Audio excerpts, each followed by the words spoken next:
Hello everyone. आज हम बात करने वाले हैं फ्रांसिस टरबाइन के बारे में।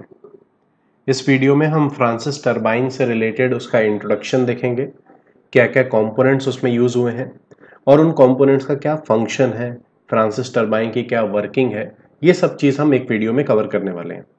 मैं कोशिश करूंगा कि इस वीडियो के बाद आपका फ्रांसिस टरबाइन से रिलेटेड कोई डाउट नहीं हो, ठीक है, और आप थ्योरेटिकली बड़े अच्छे से इसका आंसर अगर पूछा जाता है तो आप लिख सकते हैं। ओके, तो बात करते हैं सबसे पहले इंट्रोडक्शन की जब मैं बात करता हूं इसमें, तो सबसे पहले ही हम पढ़ रहे हैं फ्रांसिस टरबाइन के बारे में, ठीक है। तो टरबाइन का काम क्या है, एक टरबाइन करता क्या है? तो टरबाइन का काम है कि वो हाइड्रोलिक एनर्जी को कन्वर्ट करता है किसमें, मैकेनिकल एनर्जी में, और इसकी मैकेनिकल एनर्जी यूज की जाती है शाफ्ट को रोटेट करने के लिए, जो अल्टीमेटली इलेक्ट्रिसिटी प्रोड्यूस करता है, ठीक है। सो टरबाइन का मेन काम है कि वो हाइड्रोलिक एनर्जी को कन्वर्ट करेगा किसमें, मैकेनिकल एनर्जी में। Fine, okay. अब अगर मैं फ्रांसिस टरबाइन की बात करता हूं तो फ्रांसिस टरबाइन एक तरीके का रिएक्शन टरबाइन है, एक तरीके का रिएक्शन टरबाइन है। अब इसे हम रिएक्शन टरबाइन क्यों बोल रहे हैं, क्योंकि जो इनलेट वाटर होता है, यहां पर जो इनलेट वाटर होता है उसके पास दो तरीके की एनर्जी होती है। इनलेट वाटर या इनलेट फ्लो के पास दो तरीके की एनर्जी होती है, काइनेटिक एनर्जी भी होती है और प्रेशर एनर्जी भी होती है। अगर केवल काइनेटिक एनर्जी होती है तो उसे हम बोलते हैं इंपल्स टरबाइन। लेकिन इस केस में, फ्रांसिस टरबाइन के केस में, जो इनलेट वाटर है, जो पानी इनलेट हो रहा है, जैसे यहां से स्पाइरल केसिंग से पानी आएगा अंदर, तो ये जो पानी अंदर आ रहा है, ठीक है, यहां पर इस पानी के पास, इस फ्लूइड के पास काइनेटिक एनर्जी और पोटेंशियल एनर्जी दोनों रहती है, इसलिए हम उसे रिएक्शन टरबाइन कहते हैं। सेकंड, इसे हम बोलते हैं mixed flow turbine. Mixed flow turbine, mixed flow turbine क्यों बोल रहे हैं, क्योंकि इनलेट जो फ्लूइड होता है वो रेडियली होता है, रेडियली इनलेट होगा, लेकिन आउटलेट जो होता है वो एक्सियली होता है, एक्सियली होता है, ठीक है। जैसे आप इस डायग्राम में देख पा रहे हैं कि वाटर जो है वो इस रनर के चारों तरफ से एंटर कर रहा है, मतलब रेडियली इनवर्ड है, और अगर बात करें आउटवर्ड की तो ये एक्सियली आउटवर्ड होता है, एक्सियली आउटवर्ड होता है, ये रनर की हेल्प से होता है। फाइन, आप इस डायग्राम में भी देख सकते हैं कि जब यहां पर वाटर आ रहा है तो ये चारों तरफ से एंटर ले रहा है रेडियली, बट एक्सियली आउटवर्ड जा रहा है, ठीक है। तो ये बेसिकली टेल रेस में जाकर एंड हो जाएगा, टेल रेस में पानी जाकर जमा हो जाएगा। तो यहां पर काम क्या है एक फ्रांसिस टरबाइन का, ये पानी जब इनलेट आया, ठीक है, तो इस जब रनर को घुमाता है तो रनर की हेल्प से ये शाफ्ट, ये जो शाफ्ट आपको दिख रही है, ये शाफ्ट रोटेट होती है, और शाफ्ट की वजह से यहां पर इलेक्ट्रिसिटी हम जनरेट कर सकते हैं, ठीक है। तो ये बेसिक इंट्रोडक्शन है फ्रांसिस टरबाइन का, कि वो हाइड्रोलिक एनर्जी को मैकेनिकल एनर्जी में कन्वर्ट करता है। वो एक रिएक्शन टरबाइन है क्योंकि इनलेट फ्लूइड के पास काइनेटिक और पोटेंशियल एनर्जी दोनों होती है। ये मिक्स्ड फ्लो टरबाइन है क्योंकि रेडियली फ्लूइड इनवर्ड होता है, इनलेट होता है, और आउटलेट जो होता है वो एक्सियली होता है। Fine, okay. नेक्स्ट देखते हैं इसके पार्ट्स, और एक एक पार्ट्स का डिस्कशन करते टाइम मैं आपको उनका फंक्शन भी बताता जाऊंगा। स्पाइरल केसिंग, सबसे पहले हम बात करने वाले हैं स्पाइरल केसिंग के बारे में। तो इसकी स्पाइरल केसिंग की जो डिजाइन है वो एरिया धीरे धीरे रिड्यूस होता जाता है, ठीक है। स्पाइरल केसिंग की जो डिजाइन है, जैसे आप देख रहे होंगे, यहां पर एरिया ज्यादा है, दैट इज बड़ा है, और यहां पर एरिया कम है। तो जैसे आप अंदर आते जाएंगे, जैसे फ्लो अंदर आते जाता है, ठीक है, तो ये क्या होगा कि यहां पर एरिया कम होते जाता है, ये एरिया कम होता जाता है। अब इसके एरिया के कम होने का वजह क्या है, इस एरिया के कम होने का वजह क्या है, हमें बेसिकली करना क्या है यहां पर कि जैसे जैसे ये पानी अंदर आ रहा है, जैसे जैसे फ्लूइड अंदर आ रहा है, तो वो ऐसे जाकर रनर में एंटर होता जाता है, ठीक है। तो जैसे जैसे ये पानी अंदर आ जाता जा रहा है तो फ्लो रेट जो है, ठीक है, फ्लो रेट मतलब जो बेसिकली फ्लूइड की बात करूं तो वो धीरे धीरे कम होता जा रहा है। तो इस हिसाब से फ्लूइड यहां तक पहुंचेगा ही नहीं, क्योंकि वो धीरे धीरे अंदर जाता जा रहा है।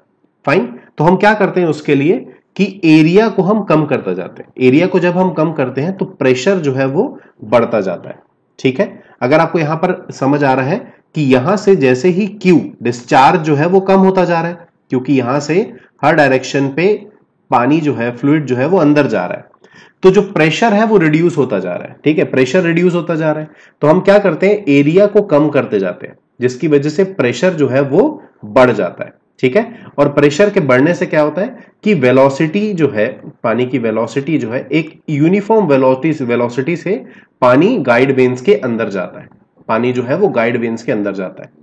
तो बेसिकली ये किया इसलिए जा रहा है कि जो वेलोसिटी जिससे पानी इनलेट हो रहा है गाइड वेन्स के थ्रू रनर में, वो यूनिफॉर्म रहे। To maintain the uniform velocity, to maintain the uniform velocity हम क्या कर रहे हैं, हम एरिया को कम करते जा रहे हैं, क्योंकि डिस्चार्ज कम हो रहा है, डिस्चार्ज के कम होने से प्रेशर कम होता है, तो हम एरिया कम कर रहे हैं जिसकी वजह से प्रेशर बढ़ जाए और वेलोसिटी जो है वो यूनिफॉर्म रहे, वेलोसिटी जो है वो यूनिफॉर्म रहे। ठीक है, आई होप आपको इसकी डिजाइन समझ आई होगी और इसका फंक्शन भी समझ आ गया होगा कि हम ऐसे क्यों कर रहे हैं। ठीक है, नेक्स्ट बात करते हैं गाइड ब्लेड्स की। ठीक है, गाइड ब्लेड्स या इसे गाइड वेन्स भी कहते हैं। ये बहुत ही इंपॉर्टेंट पार्ट है इस पर्टिकुलर टरबाइन का। जब मैं गाइड वेन की बात कर रहा हूं तो guide when basically potential energy, एक पार्ट ऑफ पोटेंशियल एनर्जी को काइनेटिक एनर्जी में कन्वर्ट करते हैं। ठीक है, गाइड वेन्स का काम क्या है कि वो पोटेंशियल एनर्जी को काइनेटिक एनर्जी में कन्वर्ट करते हैं। इनका दूसरा काम है कि ये फ्लो रेट को भी कंट्रोल करते हैं, फ्लो रेट को कंट्रोल करते हैं। ठीक है, कंट्रोल फ्लो रेट। इनका तीसरा काम यह है कि it controls the angle at which water और fluid gets in the impeller या फिर रनर। ठीक है, ओके। अब देखिए, अगर आप देख पा रहे होंगे तो ये सारे ये गाइड वेन्स है, ये सब गाइड वेन्स है जो कि इस पॉइंट पे पिवोटेड है, इस पॉइंट पे पिवोटेड है, मतलब इस पॉइंट के अबाउट, इस पॉइंट के अबाउट, पिवोट पॉइंट के अबाउट ये मूव कर सकते हैं, ये मूव कर सकते हैं। ठीक है, तो हम क्या कर रहे हैं कि जैसे ही हम इसको मूव करते हैं, इनका मूवमेंट जो है हमें हेल्प करता है कि हम फ्लो रेट को कंट्रोल कर सकें। जितना भी हमें आउटपुट चाहिए इस टरबाइन से, उसके अकॉर्डिंग ही हम फ्लूइड को इनलेट करवाते हैं। तो वो फ्लूइड का कंट्रोल कैसे करते हैं, गाइड वेन्स की हेल्प से करते हैं, क्योंकि गाइड वेन्स इस पिवोटेड पॉइंट के अबाउट रोटेट कर सकते हैं कुछ एंगल तक, कंप्लीटली नहीं। ठीक है, और इसकी हेल्प से हम ये भी लगा लेते हैं पता कि किस एंगल पे हमें इंपेलर तक पानी को पहुंचाना है, किस एंगल पे हमें इंपेलर तक फ्लूइड को पहुंचाना है। ठीक है, तो ये दो चीज में हेल्प कर रहा है आपका, बेसिकली फ्लो रेट कंट्रोल करता है और it controls the angle at which the water gets in. ठीक है, और इसका मेन काम है कि ये पोटेंशियल एनर्जी को काइनेटिक एनर्जी में कन्वर्ट करता है। ठीक है, आई होप आपको ये चीज समझ आई होगी। इसका बहुत ही जरूरी काम है कि ये हेल्प करता है इंपेलर को कि वो प्रॉपरली वर्क करे। ठीक है, और टरबाइन को कि उसकी परफॉर्मेंस जो है वो मेंटेन रहे। Fine, it helps that. Okay, next runner blades. जब मैं रनर ब्लेड्स की बात करता हूं तो रनर ब्लेड्स की हेल्प से हम शाफ्ट को मूव करते हैं, जिसकी वजह से इलेक्ट्रिसिटी जनरेट हो रही है। ठीक है, इसलिए इनका काम जो है वो बहुत ही इंपॉर्टेंट हो जाता है। अगर मैं रनर ब्लेड की बात करूं तो रनर ब्लेड का डिजाइन नीचे से कुछ बकेट शेप्ड होता है, नीचे से बकेट शेप्ड होता है। ठीक है, ये क्या करते हैं, ये basically it changes the direction, changes the direction. Direction कैसे चेंज कर रहा है, हमने स्टार्टिंग में डिस्कस किया था कि रेडियली पानी आता है और एक्सियली जाता है। सो रेडियली से एक्सियली का जो डायरेक्शन चेंज है, ये किसकी वजह से हो रहा है, ये हो रहा है इंपेलर की वजह से। ठीक है, नेक्स्ट अगर मैं बात करूं, इसकी डिजाइन जो है वही टरबाइन का परफॉर्मेंस डिटरमाइन करती है। इसकी जो डिजाइन है वही टरबाइन का परफॉर्मेंस, तो ये बेसिकली बहुत इंपॉर्टेंट है, इंपॉर्टेंट रोल प्ले करता है इन टरबाइन परफॉर्मेंस, इन टरबाइन परफॉर्मेंस। ठीक है, अब जैसे कि आप इसके ब्लेड में देख पा रहे होंगे, ये दोनों तरीके के फोर्स कंसिडर करता है, एक तो रिएक्शन फोर्स और इंपल्स फोर्स। ये जो है ये रिएक्शन फोर्स है, तो upper part of impeller blade जो है वो रिएक्शन फोर्स को टैकल करता है और लोअर पार्ट जो है वो इंपल्स फोर्स को टैकल करता है। ठीक है, नीचे जो बकेट शेप डिजाइन है, तो बेसिकली ये दोनों ही फोर्स से डील कर रहा है, that is reaction and impulse force both. ठीक है, ओके। नेक्स्ट लास्ट हम देख लेते हैं, that is the draft tube. Draft tube की बात करें तो ये एग्जिट है, ड्राफ्ट ट्यूब एग्जिट है किसका, फ्रांसिस टरबाइन का।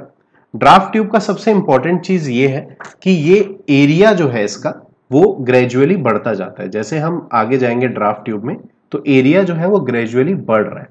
अब ग्रेजुअली एरिया के बढ़ने का रीजन क्या है, वाई एरिया इंक्रीजेस, ठीक है, ये इसकी डिजाइन हो गई कि ग्रेजुअली इसका एरिया इंक्रीज हो रहा है और इसका एक पॉइंट जो है वो रनर का आउटलेट है, रनर का आउटलेट है, और सेकेंड पॉइंट जो है वो टेल रेस में जाकर मिल जाता है, ठीक है, और इसका एरिया जो है वो ग्रेजुअली इंक्रीज कर रहा है। अब एरिया के ग्रेजुअली इंक्रीज करने की जरूरत क्या है, जैसे ही इंपेलर के बाद ओके जो आउटलेट ऑफ इंपेलर है, आउटलेट ऑफ इंपेलर है, यहां पर जो हमारा फ्लूइड है, अगर मैं इस फ्लूइड की बात करूं तो उसके पास प्रेशर एनर्जी बहुत कम होती है और काइनेटिक एनर्जी बहुत ज्यादा होती है।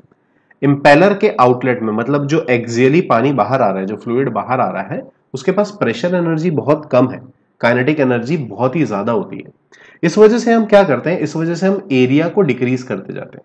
जैसे हम एरिया को इंक्रीज करते जाते हैं, जैसे हम एरिया को इंक्रीज करते जाते हैं तो काइनेटिक एनर्जी कम होती जाती है और प्रेशर एनर्जी बढ़ती जाती है, ठीक है। तो बेसिकली ये जो डिजाइन बनाया गया है ये सिर्फ और सिर्फ काइनेटिक एनर्जी को कम करने के लिए और प्रेशर एनर्जी को बढ़ाने के लिए किया गया है, ताकि जो डिस्चार्ज है वो प्रॉपरली टेल रेस में हो सके, ठीक है। आई होप आपको ये कंपोनेंट समझ आए होंगे। इसके मेजर यही 4 कंपोनेंट्स है, दैट इज स्पाइरल केसिंग, ठीक है, जिसका एरिया धीरे धीरे रिड्यूस हो रहा है। क्यों रिड्यूस हो रहा है, क्योंकि फ्लो रेट कम होता है, तो प्रेशर को यूनिफॉर्म करने के लिए हम एरिया को कम करते जाते हैं। प्रेशर यूनिफॉर्म हो जाता है तो वेलोसिटी जो है वो भी यूनिफॉर्म हो जाती है।